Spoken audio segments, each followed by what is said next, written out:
So last week in Githurai, there was a story of a person who was actually caught in an MPESA business. Have you ever heard of those stories? Yeah. And people have guns, and they came and told him, remove all the money you have, and he didn't have a choice.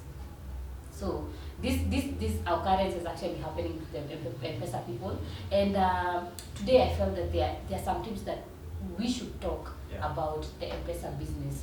We should know about scammers. You know, the issue of scamming, because scamming has become very prevalent, and many people are wondering now, how do I identify a scammer? And you know, it's not like a scammer has a mask. They will come with a mask and tell you, remove all the money. Some are very nice. Some are very nice. They be normal customers. So my name is Emma. And my name is Patrick. And welcome to Feedstock Biztalk. And today I want us to discuss 3 types of scammers in Kenya. And we have the scammers who come here to your shop and tell you, I want this. Those are like thieves. Thieves. They are literally thieves. Those ones we call them thieves. And then we have the people who use their phone. Who are maybe a little bit smart. Smarter. We call them smart thieves. There's this form of scamming where they send an old MPESA message, and then you find that in that message it actually doesn't bear the name of MPESA. They tell you it actually comes with the name of the phone number, the phone number of the scammer, and then they tell you OF9977 confirmed you have received 45,000 from Ignatius Wanyonyi.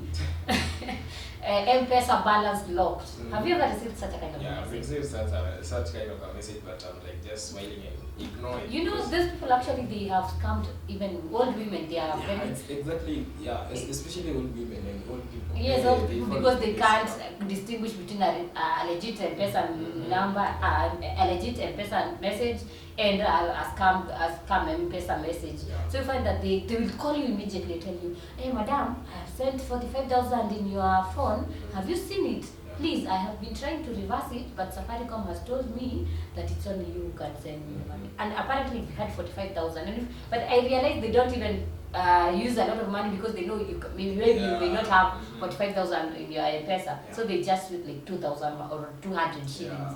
And then if you are very, maybe you know some people, they are not keen in reading. So you just find yourself, you have sent the money, but in real life, you have sent your money to the scammer. There was no money that he never sent the money, just sent a code, a message.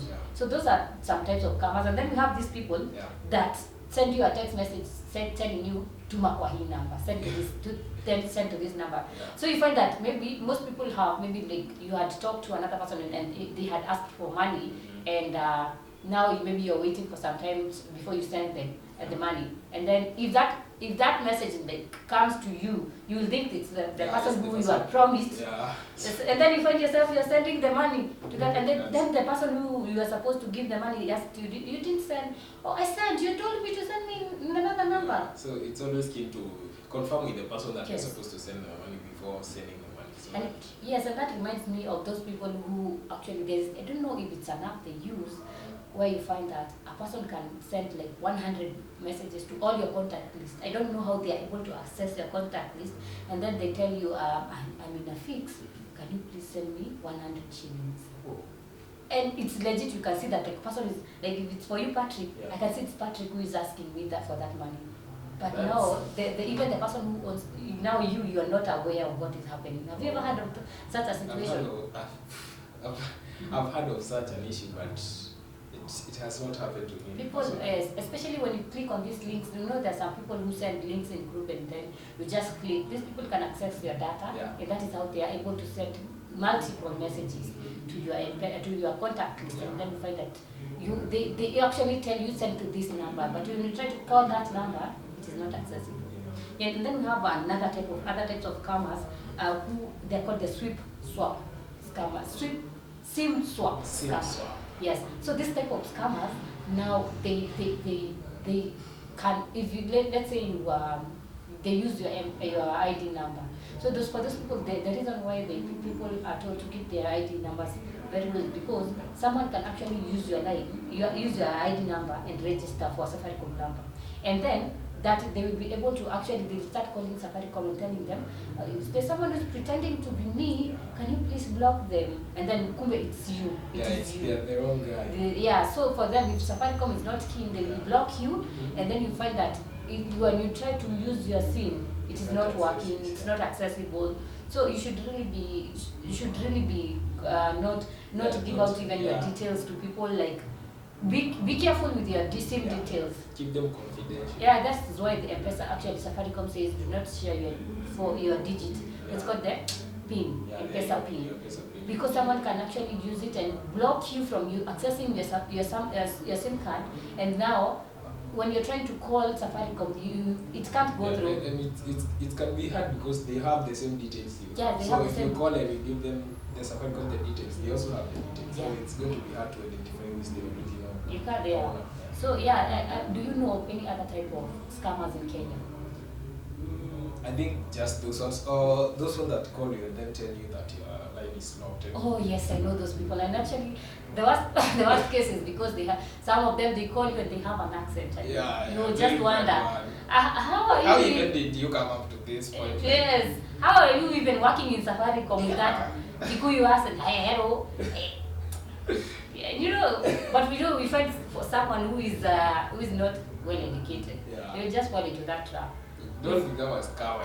And one way you can notice, you can differentiate between these scammers is because if you are in Safaricom, if it's a Safaricom customer care who is calling you, they are not quick to anger.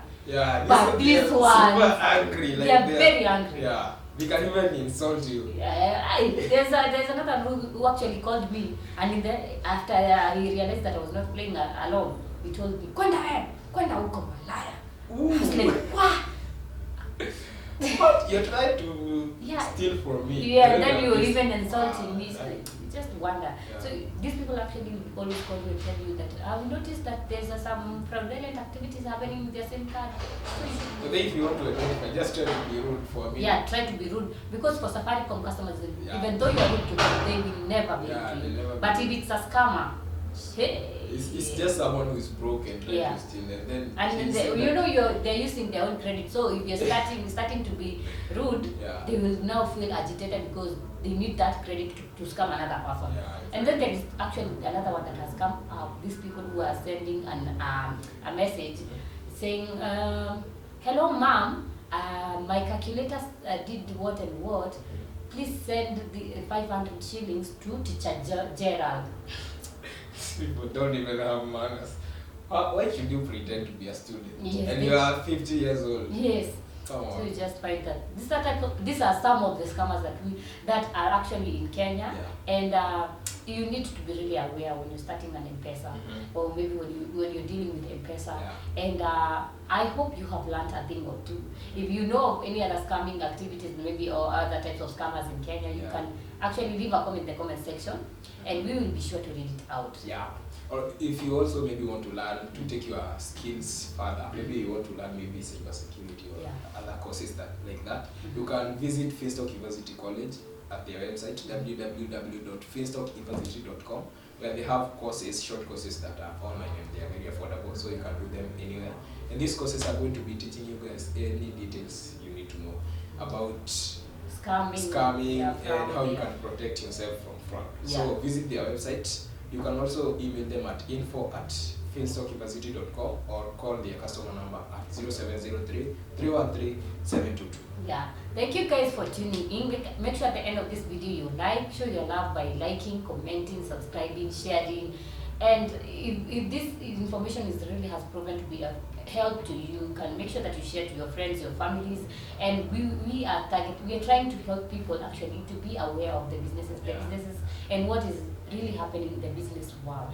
Thank you guys. Until next time, goodbye.